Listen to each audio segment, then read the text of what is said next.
सदाशिवसमारम्भां शङ्कराचार्यमध्यमाम् अस्मदाचार्यपर्यन्तां वन्दे गुरुपरम्पराम् ॐ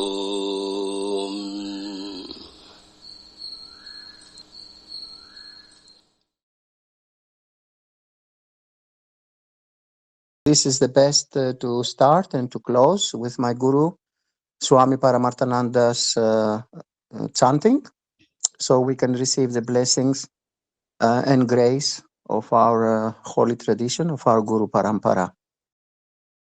So, very nice for you that you did this sacrifice to spend some time for self-knowledge, and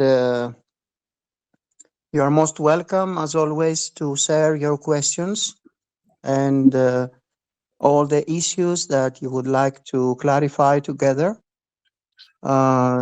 Just feel free. And even when Sachidananda Acharya is responding to a question, but you don't feel completely satisfied with the answer, please feel free to request more elaboration from him in order to be satisfied and no any more having any doubts or any mental reservations. And by saying that, if Andrew wishes to start with reading the verses, and then immediately after we can start with your requests. Verse 31. What is the shadow of the Atman? How can there be a shadow if there is not something else? There is one, undifferentiated and undivided. Nobody can define what it is, but it has the power of God. Beginningless and yet also called ignorance, it has three qualities, sattva, rajas, and tamas. It cannot be understood except by its action, and that only by the illumined ones. It has created all this universe, produced it all. It is Maya. Verse 32. If you ask of its form, it cannot be stated. It is beyond description. It is neither real nor unreal. Neither is it the mixture of the two. Is it separate from the Atman?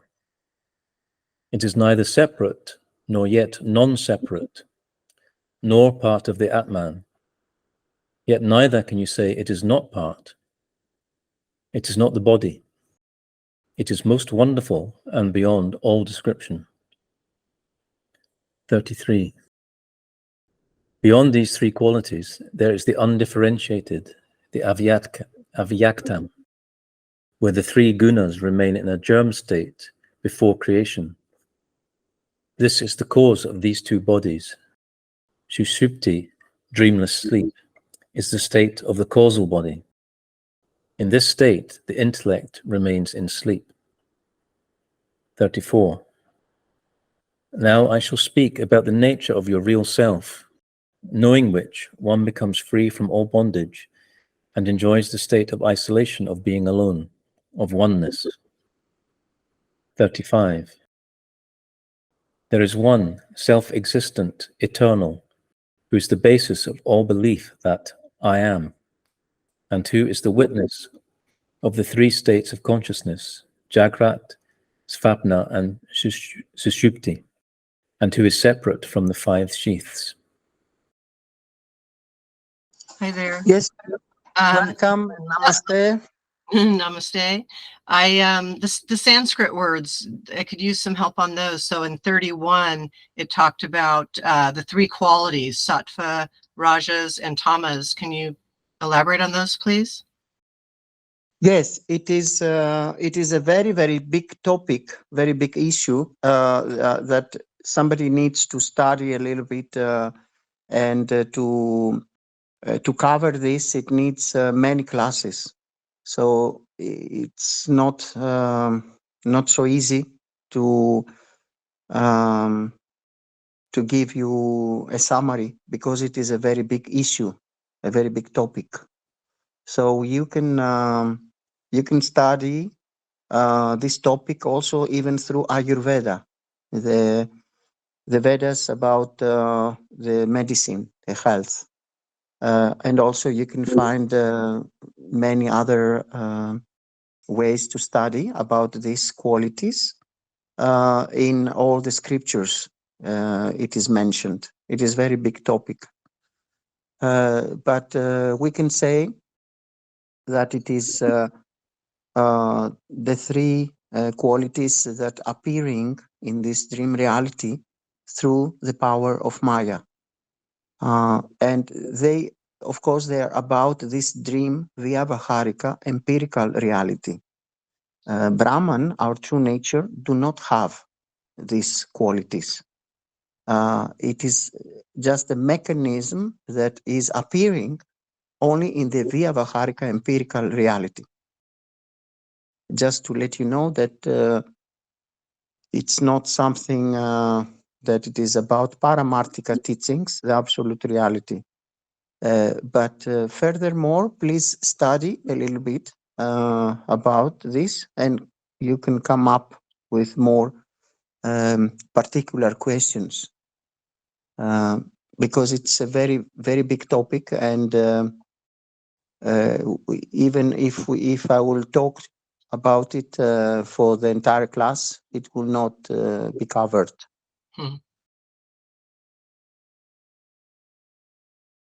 Thank you. Most welcome.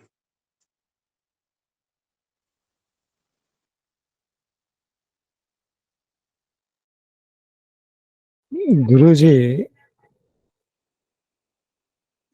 hello. Yes, go ahead. Yeah, sir. My question is, what's happening now? Everything is Maya. Why one has to take birth again and again? Yes, this is an appearance of a birth and death. It's not really happening. It is just an appearance. Uh, it is only that we speak about a creation only on the junior seekers level. There have never been any creation. There have never been any being, only beingness. And this so-called reincarnation or previous janmas and future janmas, births and deaths and everything is only an appearance, only an illusion. It is just like you see a dream in the night. It has experienceability, transactability, and utility, and that gives it to the dream the illusion that it is real. But upon waking up, it is very obvious that nothing was there, really. You may had any transaction with an apparent other being and very strong experiences. But when you wake up, you can realize that it was only a dream. Nobody and nothing was there, and even the apparent universe in your dream. It is the same with the big dream, and in reality, there is no any life as a human being. It is only an appearance, and the absolute truth is that there is only Brahman. There is only that, and you are that. And the process of Advaita Vedanta is exactly this one: to remove the false belief that you are an individual being, and to recognize and to permanently being convinced that you are Nitya Mukta, this eternally self-realized only one Brahman, which Brahman is your true nature, and this is only that exists. And even we can say Brahman is beyond the concept of existence or non-existence. So everything is only a concept. a thought form, or namarupa, names and forms, or labeling. There are no any lives. There is only beingness. But of course, this is very, very advanced, and it needs work. It needs to follow Sravanam, Mananam, and Nididhyasanam, and to have a dharmic lifestyle. And sooner or later, if you follow a legitimate Guru Parampara or a holy tradition and a legitimate Guru, everything will be revealed to you. Everything will be your own truth, not something that you are just listening from somebody or reading somewhere, not only gathering of information. Sooner or later, it will be your own truth if you follow all the instructions as per the scriptures and the holy Guru Parampara.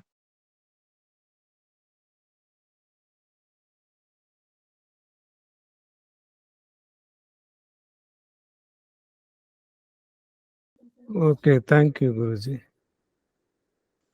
You are most welcome. If you need more elaboration, feel free to ask.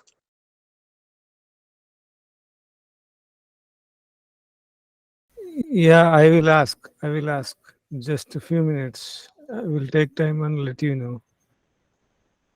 So, you are most welcome. Thank you. Cheryl?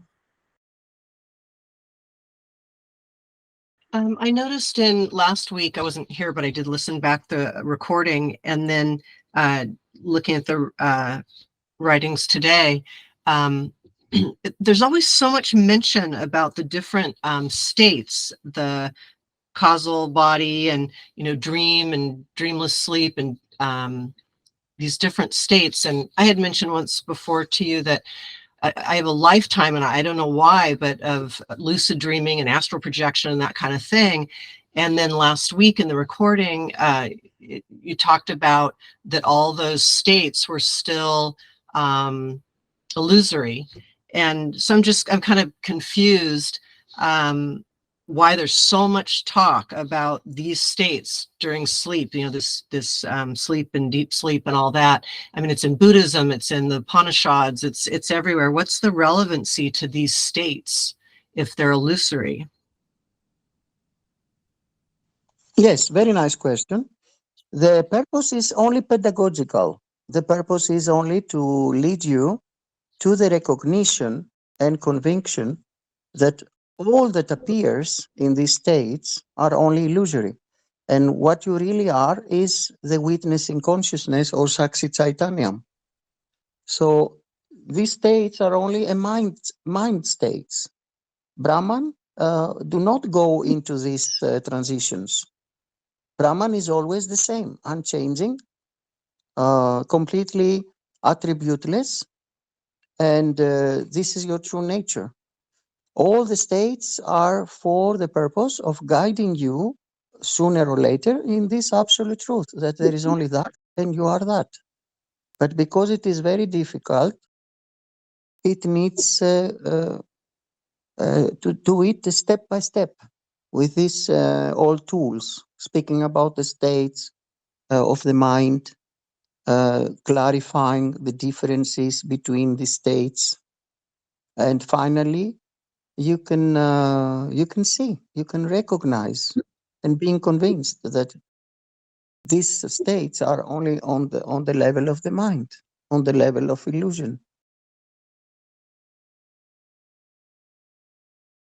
Don't they refer to it as like the causal body? Is that from this?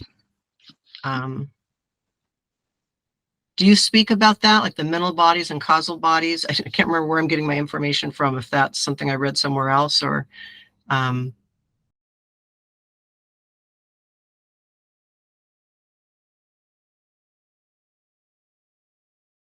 guess I'm just wondering why there's so much emphasis. So does it understanding those bodies, the difference between a physical body and a non-physical body, is that leading you towards understanding that we're more than this physicality? I mean, is that why they mention in all these ancient writings, the they still mention these different bodies that we have, you know, our somehow our multidimensionality. Is that just part of, because I feel like for me, it did loosen my mind. It loosened my grip on physicality by experiencing myself as a non-physical being in the those sleep states. So is the reason they mention it so much in these Buddhist writings, and you know, I've read it in Mahamudra and all these writings, they always speak of these bodies, or do you just not care about it because it's just illusory no matter what, even though I'm trying to analyze it? The purpose is to go from believing that you are a physical body, which does not exist, to a more subtle, and then end up in the recognition and conviction that what you really are is that, and there is only that. But because it is very difficult to accept that there is only that and you are that, this is the need of pedagogical tools and procedures and different kind of approaches of teaching in order to lead you in the absolute truth. But other than that, there are no any bodies and there are no any beings. There is only beingness, and all these bodies are only an attempt to step by step to guide you. These are only mechanisms. There are no any bodies as such. There is only that, and you are only that. And there is nothing else, like bodies, the universe, beings, objects. All these are only illusions, only appearances. Yep. Okay. I get it. I wanted you to give me a much longer, complicated answer that I could analyze, but that was perfect. Yeah. It's just simple. Thank you. Yes, but feel free to elaborate more even later or now. Just feel free in order not to have any kind of a gap in your understanding, because this topic is extremely profound. It's not something that can be dealt with so easily. And don't forget that this somebody that you believe that you are for trillions and trillions of lifetimes, it is very easy to be overcome and to go beyond this belief that I'm an individual being so easily. And that's why there are different approaches and different methods and different spiritual paths. Other paths are more profound, other are more preparatory, and so on and so forth.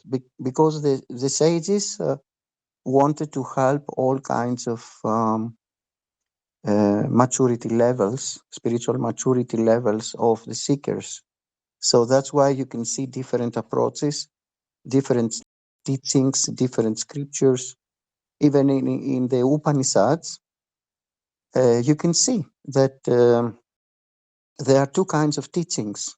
There are teachings of what we call Vyavaharika teachings, which are about the empirical dream reality, and there are the Paramarthika teachings, which are about the absolute truth.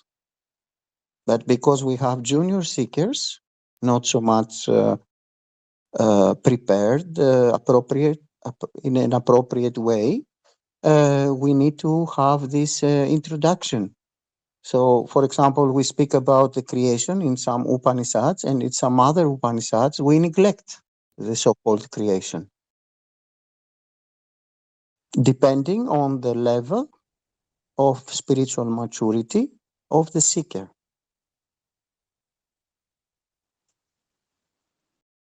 Yeah, I know that in the Mandakya Upanishad, I mean, I'm reading a pretty general translation of it. It's not a very detailed translation, but it seems like it's implying that that fourth state, Turiya, is the state of liberation. And what I heard you say last week was, no, not true. That's still an illusory state.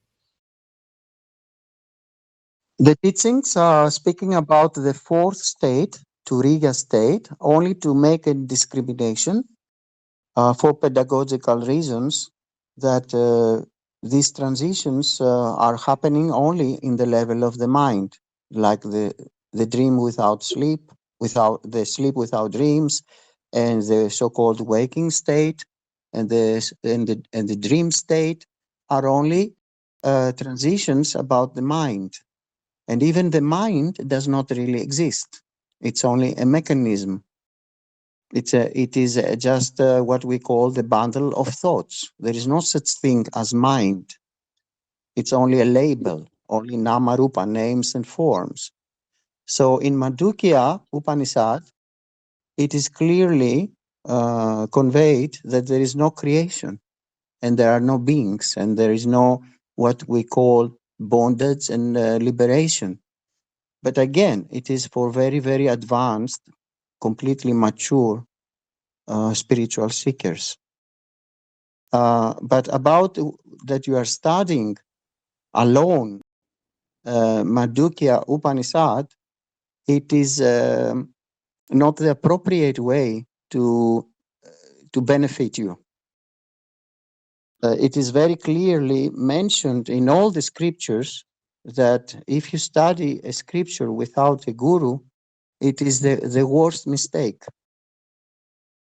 Because the teachings themselves, they are sometimes appearing with full of conflicts.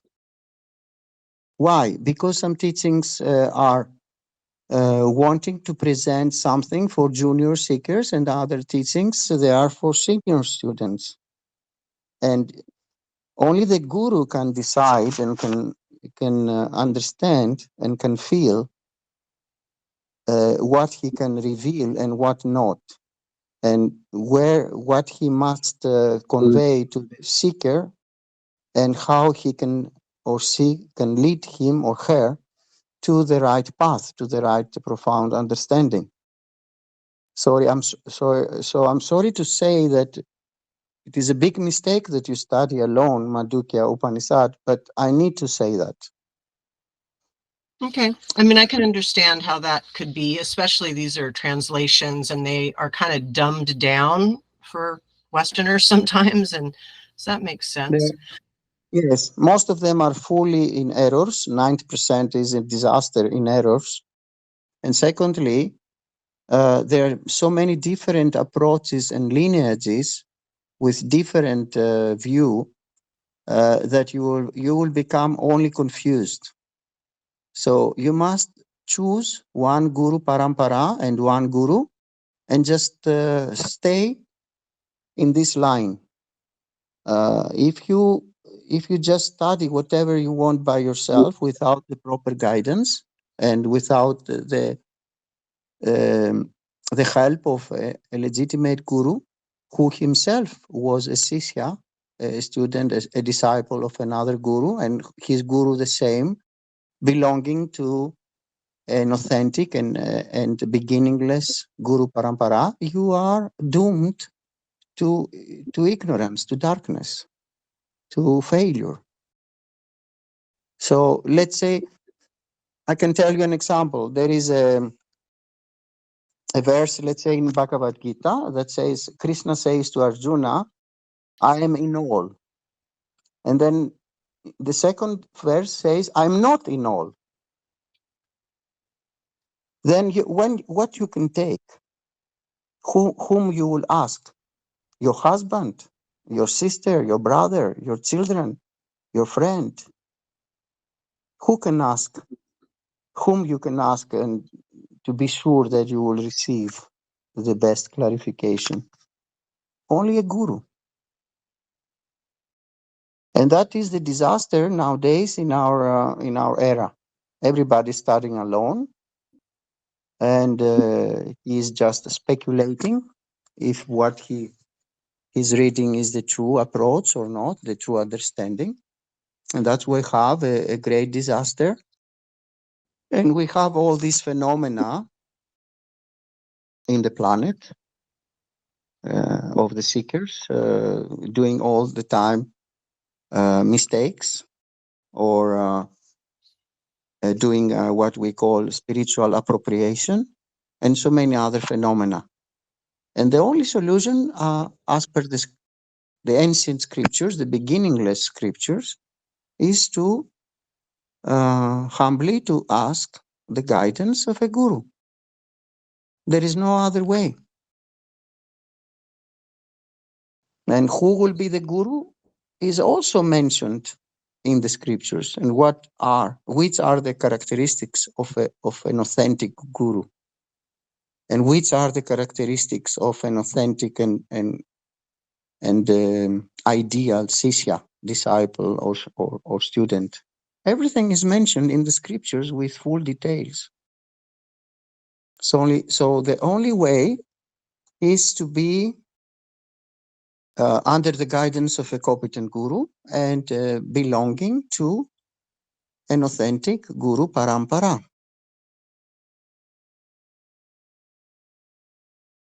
Understood. I have another question, but I see somebody else has their hand raised. I mean, I could probably, chat with you for a full hour. Maybe you could come back to me if there's time. So let's see the other question first. Oh, it looks like they're saying just to finish.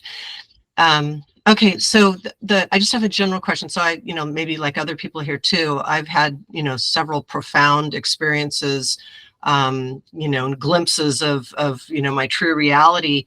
And so my question is, so what? So what? We still wake up every morning in a physical bed, in a physical world. And from my viewpoint, it's a pretty incredible place. So why would I want to just spend so much time on this spiritual path when I can just go play on earth, and it's, I was lucky where I was born or whatever, but it's a beautiful life. So what? Why do we do this journey? Well, there is no really one answer to this question, but one of the answers is that when the seeker is ready for self-realization, liberation, and to go beyond this false belief or false notion that he is an individual being, then he or she is ready to follow the path, the path to self-knowledge and the path to moksha, liberation and self-realization or enlightenment. Other than that, there are other answers as well. It is also another answer is that nobody is pressing you to follow the path if you don't feel prepared enough, or if you don't have this desire to be liberated. So this is called mumuksutvam, and you should be a mumuksu, which means somebody who have the desire for self-knowledge, self-realization, or moksha. If you don't have this desire, Advaita Vedanta is not for you. It is only for those who have this thirst or this hunger for self-knowledge. After trillions and trillions of lifetimes, it appears one lifetime where you feel ready and you feel this hunger, this thirst. And to enjoy the worldly things and to enjoy the pleasures of this world, this dream world, is not a problem if you follow the dharmic rules, if you follow the Dharma Sastram. So if there are some limitations, you can enjoy some things if they are conducive to self-realization. But if they are not conducive, to enjoy these worldly things, it will be a great obstacle for self-realization or moksha.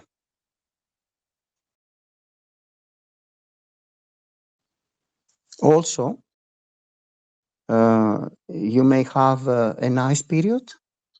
This period is not giving you troubles, let's say, in all sectors of your life, family sector, career sector, friendship sector, and so on and so forth, relationship sector. But that doesn't mean that this will stay there forever. Just wait and see that sooner or later, one of the sectors of life, of your life, or all of them sometimes, will be a disaster. And then all your investment for permanent peace, happiness, and bliss in the worldly things which are fleeting and impermanent will just fool you of disappointment and frustration and suffering. So after this will happen many times or even one, then you start realizing that there must be something which can lead me to permanent peace, happiness, and bliss. And something which is permanent, not appearing and disappearing. So it's like this. And we can talk for hours. But still, if you are not a mumuksu, a desire of liberation, of moksha, then nobody can persuade you. That's why Advaita Vedanta never do any kind of propaganda, any kind of trying to collect followers. Those who are ready, they will try by themselves to find a guru. It's like that. Thank you. Thank you for your time. I appreciate it. Sure, most welcome. How can we find the ultimate guru? 1 second, I've got a question from Kanim. He or she can't use their microphone, so they wrote a question down. Noor, yeah, okay. So they put their hand up quite a long time ago. The question is that correct, saying consciousness did exist before creation, therefore creation is within consciousness, therefore creation is within consciousness, but not it is, then the appearances will reunite once they reach that level. And where is the learning going? Yes, the creation cannot be within consciousness because there is only consciousness. The creation may appear and disappear, but the creation cannot be like a property of consciousness because simply there is no such thing as creation.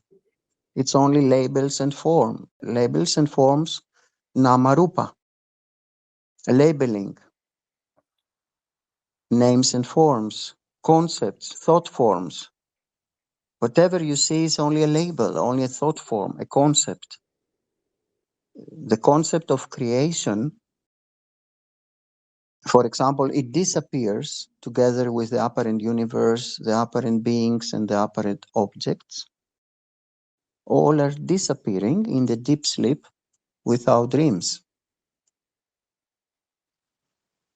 So when somebody is not there to have any concept, everything disappears. And we cannot say also that the beings, for example, can unite or things like that. These are New Age concepts. And in the first place, there are no beings. So who to unite with whom? There is no any unification of any kind because there is only consciousness. There is only that. And you are that. And even consciousness, it appears as consciousness only when we have Chidabhasa, reflected consciousness. If we don't have a Chidabhasa, reflected consciousness, we cannot speak about consciousness.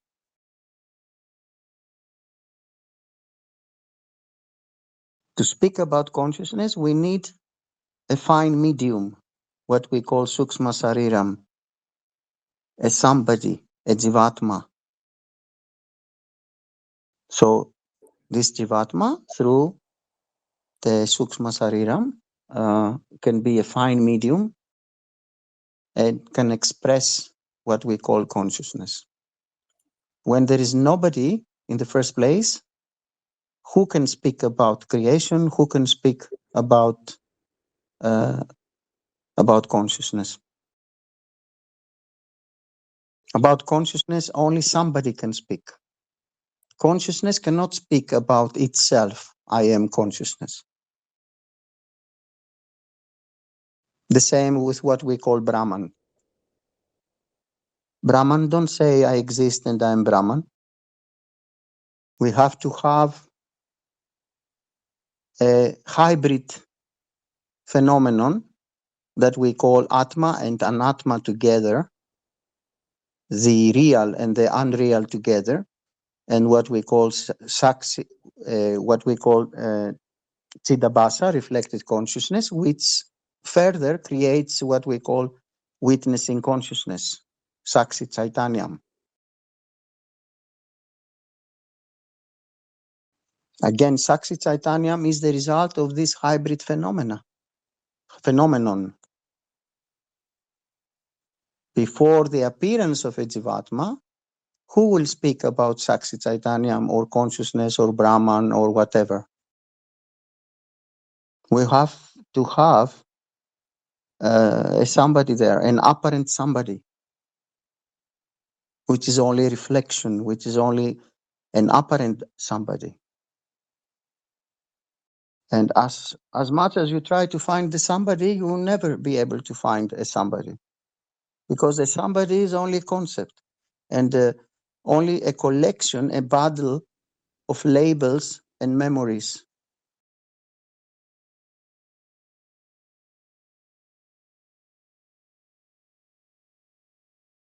But if you need more elaboration, please write, and feel free to write more questions. And until then, if somebody else want to ask, please use the hand. Okay, I put my hand up. Sure, please go ahead. Lucid dreams. So, in a lucid dream, it's possible to understand that the dream itself, at the time you're dreaming, the dream itself is just an illusion. It still appears to be real, but in your lucid dream, you can understand completely, because you're self-aware. You can understand, oh my goodness, this whole universe that I'm now experiencing is just a projection of my mind, and I know it's going to disappear when I wake up. So that can be a useful experience, perhaps. And is it something that you can, I'm not saying that you should actively try and practice lucid dreaming, but is it something you can transfer into the so-called real world, whereby when you see the appearances of the real world, you can remember the dream experience and think, no, this is just an appearance to my mind. It seems real, as Swamiji said in this week's notes. It's seemingly existent, but you know, also from your lucid dream experience, you know, even though it appears very vivid and very real, it's just an appearance. Is that something that you can draw upon? I know it's not explicitly stated. And just to finish, there's something similar that Swamiji talks about in his Ashtavakra talks, when he says that when you're studying the Ashtavakra, when you wake up in the morning, you should recognize that all the appearances, including your body, your mind, your thoughts, everything is just an appearance in consciousness. So I suppose my question is it useful to remember these experiences in the lucid dream and to translate them into the so-called real world? Yes, you can use as a reminder possible such experiences, but on the other hand, you don't need that. You can use it, but you don't need that. You can just rely on the Mahavakyams and just remember as much as possible the Mahavakyams, the great statements, such as Aham Brahmasmi, and try to contemplate as often as possible during the day. And another approach is to ask yourself as often as possible, as this body is working or eating or doing any kind of activity, what is watching, what is aware, what is this presence that is aware of what the body-mind complex is doing. And the second question is, can I locate it? Can I locate that it is inside the body or the brain or the skull, or it is unlocated? So this kind of practicing as often as possible is something that Sachidananda is offering all the time as one of the most fast track,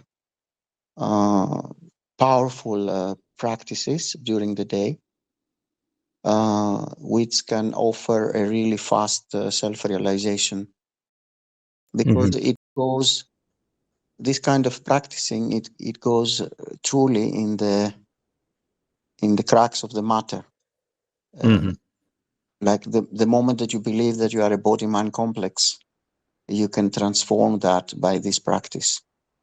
What is watching? What is this Saksi Chaitanyam, this witnessing consciousness that is looking now this body-mind complex Andrew to walk in the park or in the forest, or who is working in front of the screen? Something is watching constantly, and is like, I am aware of, I'm aware that Andrew is working in front of the screen. But what is that? And where is it? The moment that you try to see that you are this witnessing consciousness and that you cannot locate it by any means as property of the body-mind complex and locate it in the skull or the body, it can really boost very, very much your understanding. If you contemplate like that as often as possible during the day, it is very, very fast track practice. And you can combine it with Mahavakyams, Aham Brahmasmi. I'm not the body-mind complex. I'm this or that, better. I'm that which is aware all the time, constantly. And this is unchanging. It is attributeless. It is formless, unlocated, without the birth, without death, without beginning or end. If you go like this as often as possible during the day, you will see extreme self-realization, fast speed of a profound understanding. Because this is the point. This is the essence of all Upanishads and all the authentic scriptures.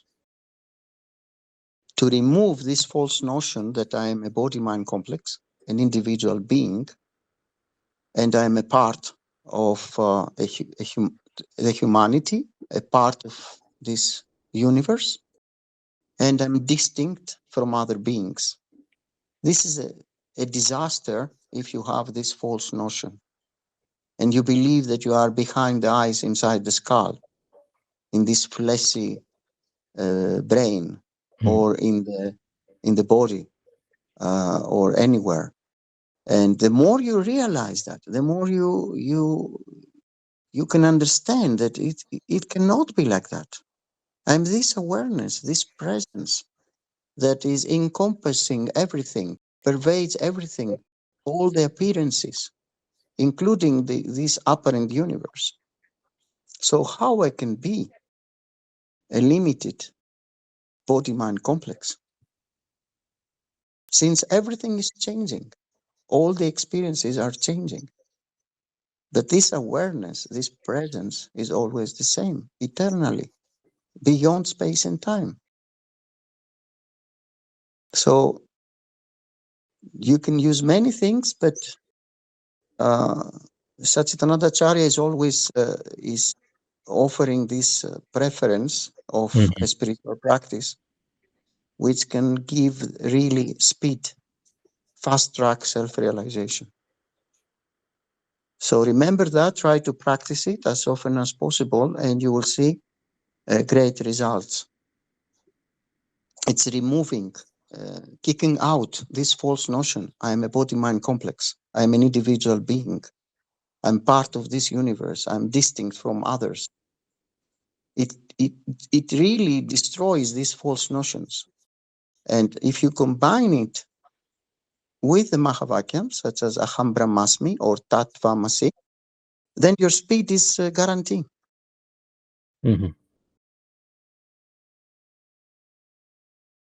So that's all you need to do. That practice in itself is complete. You don't need any complementary practices. And I mean, I have an example of what would be a complementary practice. But I'm happy for there not to be any complementary practice. But I'm just asking: is there a need? For example, Swamiji talks many times about how we're just role playing. Our sense of self is just a role. So, for example, many years ago, I was a DJ, but I'm not a DJ, and I never thought of myself as a DJ. I never identified with that role. And I was just thinking yesterday, well, why don't you use that same logic towards Andrew? Because I really didn't ever identify as a DJ, even though I was doing it every week. So I was thinking, why don't you apply the same logic to Andrew? Andrew is just a role. It's just like the DJ. You're not the DJ. You're not Andrew. So that's an example of a complementary practice. But do you even need to do that? Is it enough just what you explained previously? You can use all complementary practices as per the scriptures, and the basic practices and fundamental sadhana is Sravanam, Mananam, and Nididhyasanam. But apart from that, as I mentioned earlier, is to follow a dharmic lifestyle, which is conducive for self-realization. And yes, if you can remember that all are just roles, and you are the witnessing consciousness, Saksi Chaitanya, also it's a wonderful practice.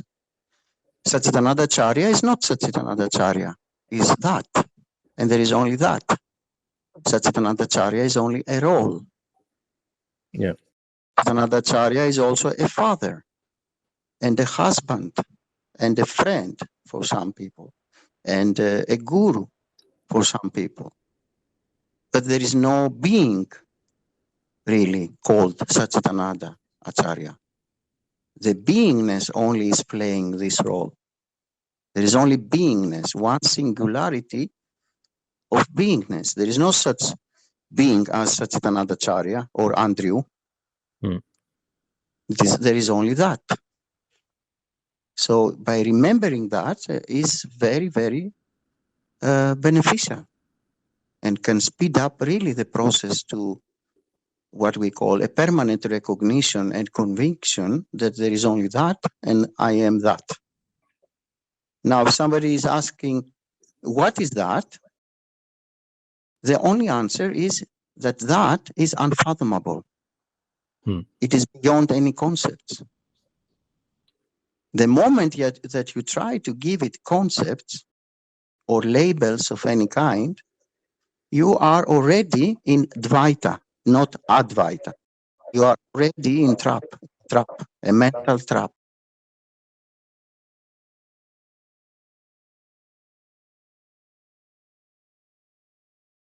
Okay, that's great. Thanks for the answer. It's very, very good. Maybe we've got time for one more question from Mario. Yes, you are most welcome. And yes, we can continue with Mario. Thank you. Gratitude to everybody for being here today. Guruji, just the question. I will just quote and sloka 33 and just a quote: "Dreamless sleep is the state of that causal body. In this state, the intellect remains in sleep."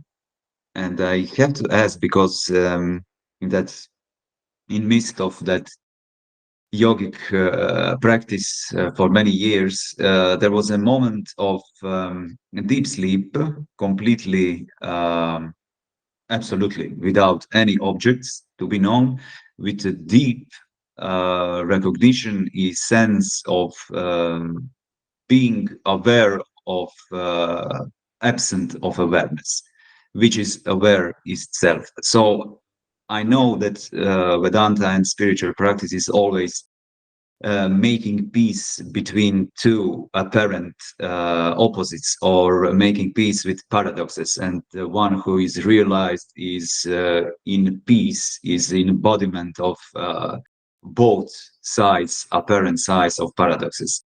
But what is the role, my question is, because all this now, after years of yogic practice and Kundalini reaching Sahasrara, which I know it is just experience, but all this is just as a both sides or paradox is in peace with me.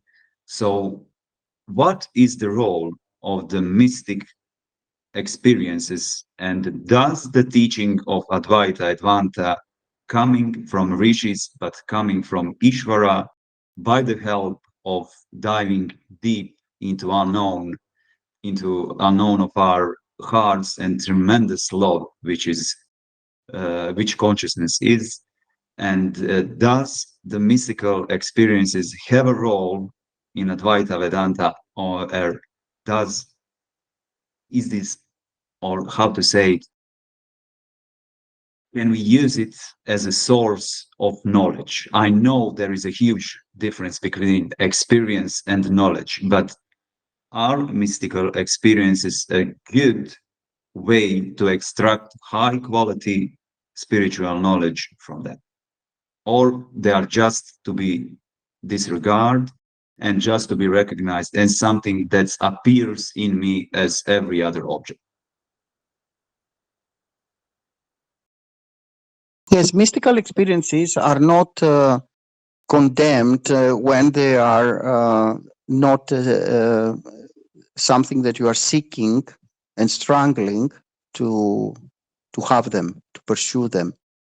If they do appear by themselves, due to your practice, due to your sadhana, spiritual practice, you can accept them, you can enjoy them, but this is not the purpose of Advaita Vedanta in particular. The purpose of Advaita Vedanta is self-knowledge, jnana yoga, self-realization, the permanent recognition and conviction that what you are is that, and there is only that.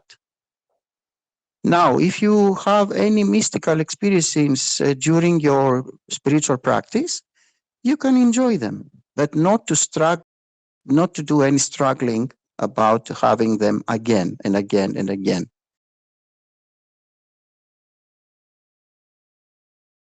Mystical experiences cannot offer self-knowledge or self-realization. They can just offer what we call samadhi, for example, a deep absorption into the natural state. But that's all. The apparent somebody who is experiencing samadhi or any kind of exotic mystical experiences, when he or she will stand up from his samadhi, he will continue to be an ignorant one if he was an ignorant one before samadhi. So samadhi is nice. You can enjoy it. You can say it is useful, but it is not the end. And it is also not the means to the end. It can only be useful with the recognition that all yogic experiences can be useful only for Chitta Suddhi, what we call purification of the mind, Chitta Suddhi. Other than that, they cannot offer any self-knowledge. They cannot offer self-realization, moksha. It is impossible.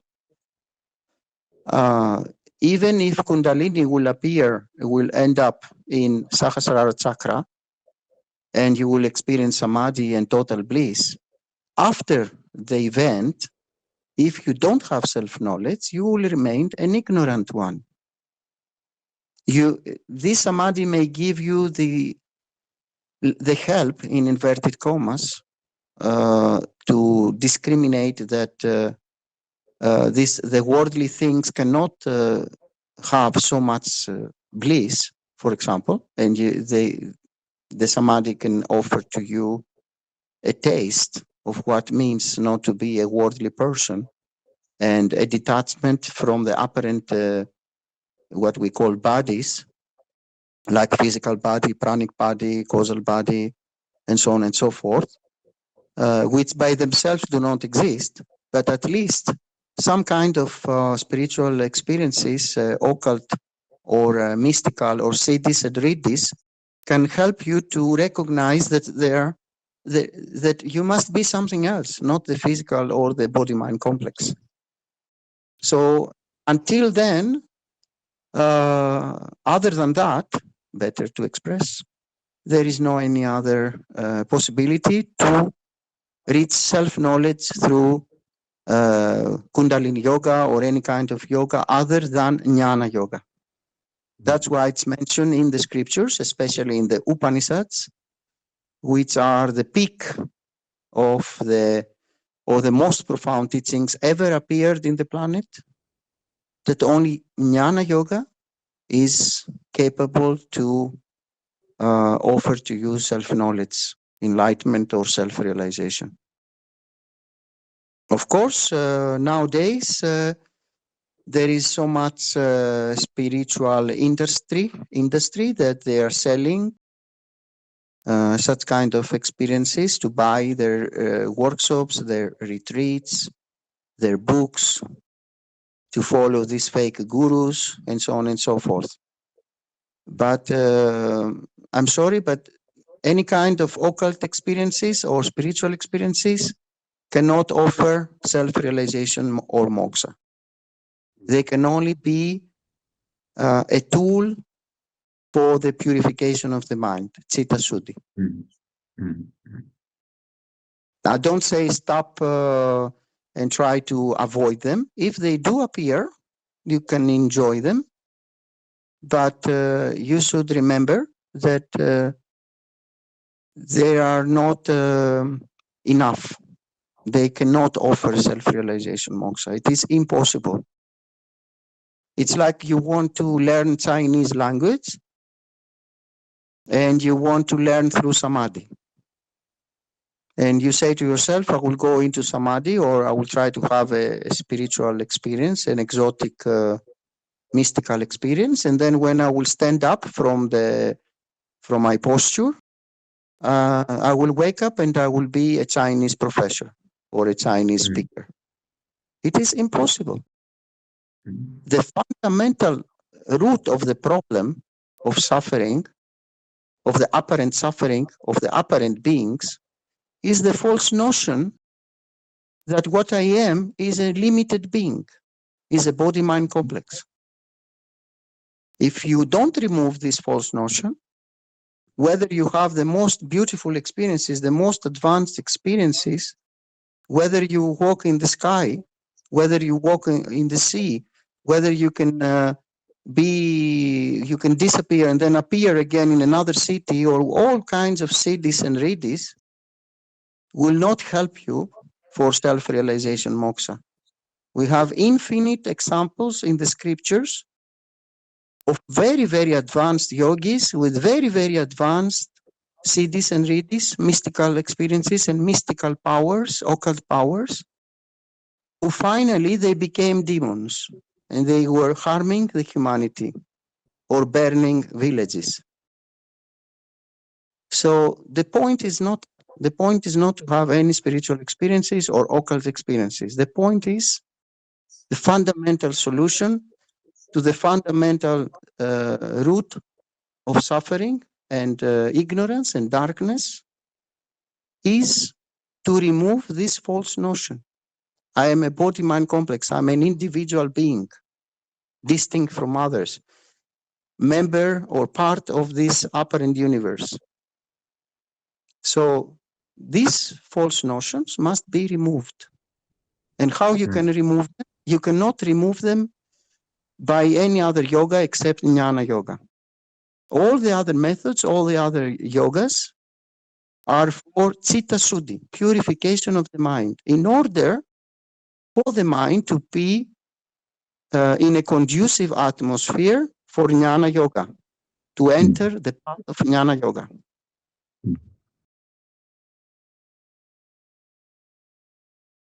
Thank you. Thank you. Great explanation. Thank you. Most welcome. Okay, we should close now because we've run over time a little. Okay, please, for those who have questions, bring them please in the next, in our next group satsanga, next class, and please study as much as you can. And you are always most welcome to meet each other again next Monday. So thank you all and namaste. पूर्णमदः पूर्णमिदं पूर्णात् पूर्णमुदच्यते पूर्णस्य पूर्णमादाय पूर्णमेवावशिष्यते ॐ शान्तिः शान्तिः शान्तिः